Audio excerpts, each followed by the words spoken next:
Mas Anies pernah jadi gubernur 5 tahun di DKI.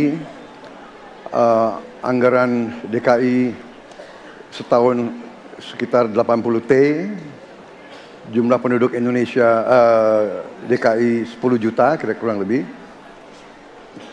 APBD Jawa Barat 35 T, jumlah penduduknya 50 juta, 5 kali DKI.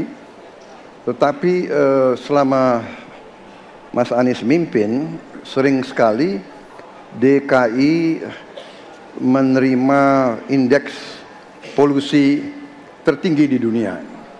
Bagaimana dengan anggaran 80 T, Pak Anies sebagai gubernur tidak dapat berbuat sesuatu yang berarti untuk mengurangi polusi? Terima kasih. Waktunya masih ada, Bapak? Sudah cukup? Baik, kita akan lanjutkan pada calon presiden nomor urut 1. Kami beri kesempatan untuk menjawab pertanyaan selama 2 menit, dimulai dari sekarang. Pak Prabowo, terima kasih atas pertanyaan yang bagus, tetapi kurang akurat. Saya akan jelaskan, Pak.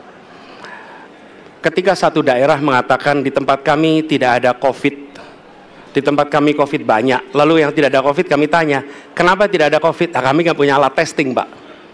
Karena tidak punya alat testing, maka tidak ada COVID. Yang punya alat testing, maka ada COVID. Okay? Saya tidak tanya COVID, saya tanya polusi. Boleh saya selesaikan dulu? Ya. Jadi, apa yang terjadi? Di Jakarta kami memasang alat pemantau polusi udara. Bila masalah polusi udara itu bersumber dari dalam kota Jakarta, maka hari ini, besok, minggu depan konsisten selalu akan kotor. Tapi apa yang terjadi? Ada hari di mana kita bersih, ada hari di mana kita kotor. Ada masa minggu pagi, Jagakarsa sangat kotor. Apa yang terjadi? Polusi udara tak punya KTP. Angin tak ada KTP-nya. Angin itu bergerak dari sana sini.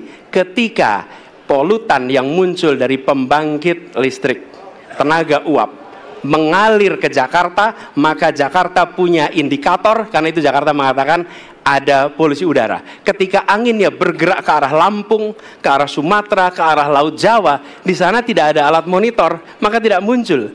Dan Jakarta pada saat itu bersih.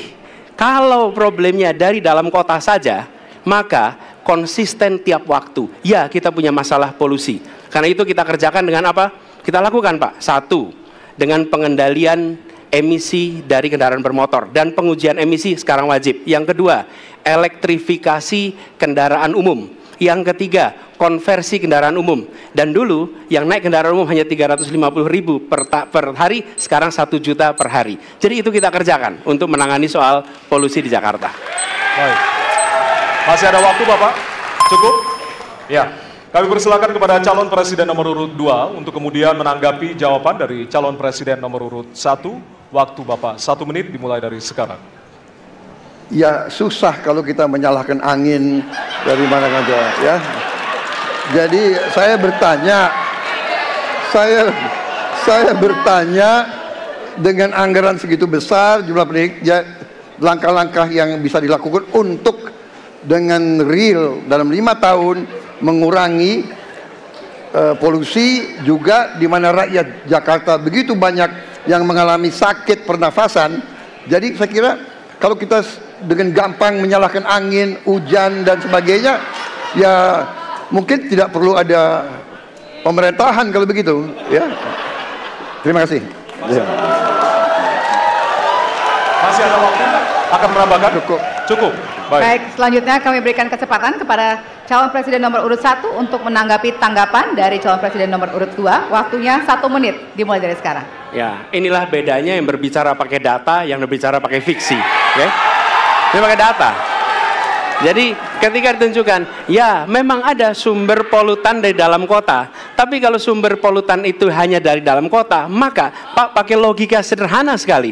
Jumlah motor dari hari ke hari sama, jumlah mobil dari hari ke hari sama. Maka harusnya angka polusinya sama setiap waktu. Betul tidak? Tapi jumlah motor sama, jumlah mobil sama, ada kita sangat polusi.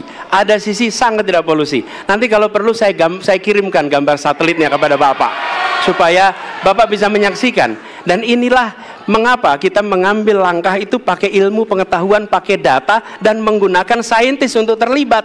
Kalau tidak pakai itu, maka nggak akan ada langkah yang benar. Dan ini kemudian saya teruskan, Pak. Bagaimana pengendalian itu dikerjakan?